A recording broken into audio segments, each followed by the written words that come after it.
Today is June 14th.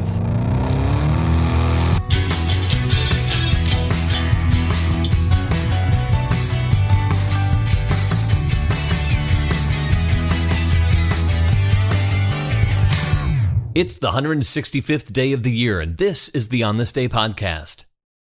Today is World Blood Donor Day, a day to raise awareness of the need for safe blood products and to appreciate blood donors for the life-saving gift they give every time they donate a pint of blood.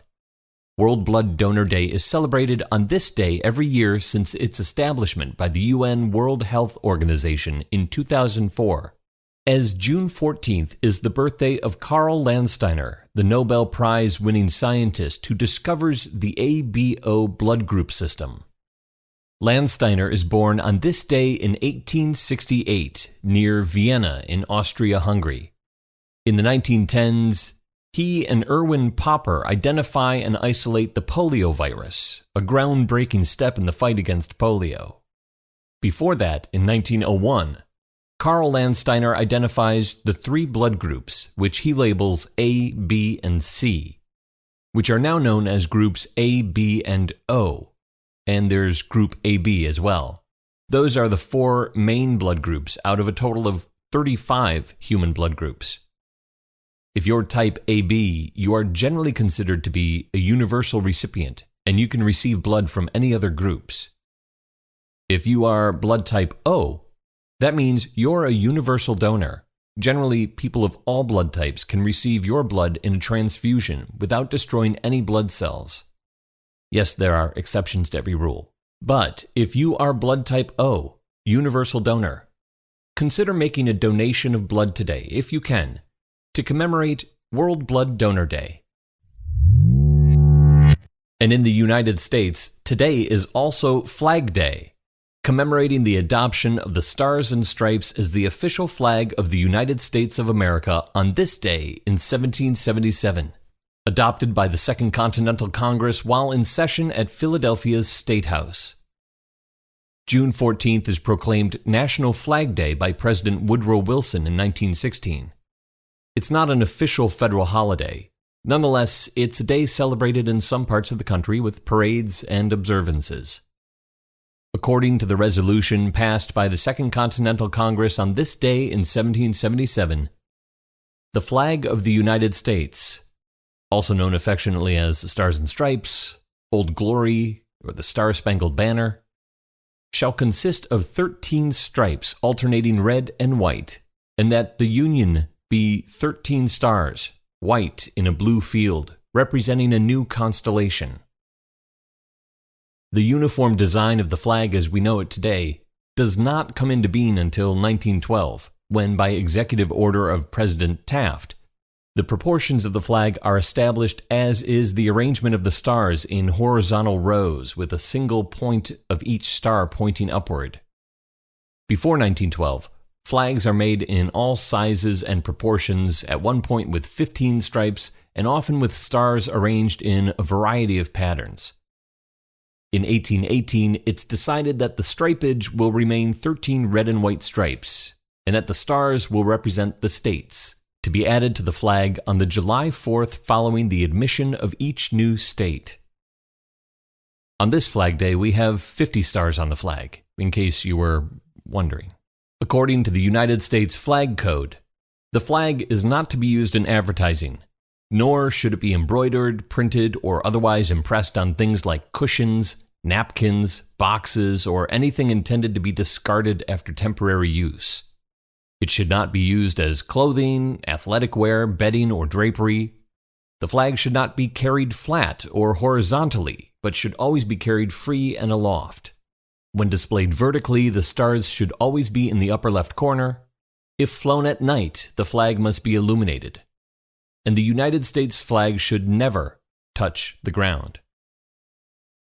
Historians trace the design of the flag back to Francis Hopkinson, naval flag designer and signer of the Declaration of Independence, who designs the flag specified in the resolution passed by the Continental Congress on this day in 1777. The story of Betsy Ross sewing the first flag at the request of George Washington is just that, a story. Ross is a seamstress and upholsterer. She does make a number of flags in her day, and she is credited with modifying Hopkinson's design, changing his 6-pointed stars to 5-pointed stars, apparently because they're easier to make. Born on this day in 1904, American documentary photographer and journalist Margaret Bourke-White. White is born in the Bronx, New York, and grows up in Bound Brook, New Jersey. She takes up photography as a hobby in her teens. She goes to college to study herpetology, but abandons that for photography, which has a strong hold over her. After college, she sets up an architectural and industrial photography studio in Cleveland, Ohio, working for manufacturers such as the Otis Steel Company. In 1929, she takes a position as associate editor at a new magazine, Fortune. In the following year, she's sent on assignment to the Soviet Union. She's the first Western photographer allowed in the USSR.